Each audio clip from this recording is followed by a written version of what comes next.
Thank you, Mr. Chairman, and thank you to our witnesses for being here today. Mr. Swigum, I think we all agree protecting student privacy is critically important.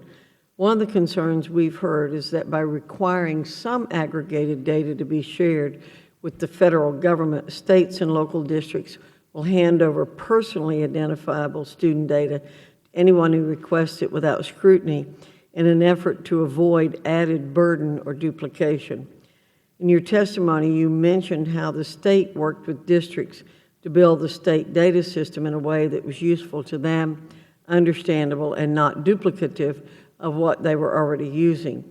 Can you elaborate for us on these discussions and how you address concerns about protecting data?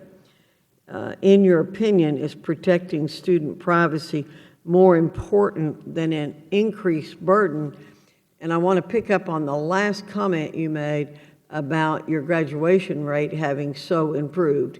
And you said you can't attribute it all to the SDSL, but I'd be intrigued to know at the end of your comments if the state itself is doing research to figure out if there is a cause and effect by the use of such data. So, but if you talk about protecting the data first. So when we first started the system, we met with all our districts, and they basically are very concerned about the data being protected. And so what we have is a central repository that is housed in a hardened data center. We have all the security set up so that no one can get into that system. From a physical perspective, the data is very secure. From an access perspective, the way we do this is districts control access to their data. And so the district basically says, here's my data, but here's who I want to have access to the data. They tell us what teachers have what students. They tell us what principals have what schools. They tell us what district people have access. So the districts actually control the security to the data. The state does not. We simply have the data and we follow the directives of the individuals in the districts. So that's basically how we manage the security and the access of that data. As far as research on the grad rate, I am sure there is a lot of research being done around that. I don't have that detail with me right now, but I could follow up and find out what research is being done that affects the grad rate. I just know that if I would claim it was just LDS, there would be a lot of people who would have other ideas about that. Well, most of us know it's very difficult to prove a single cause and effect in this world.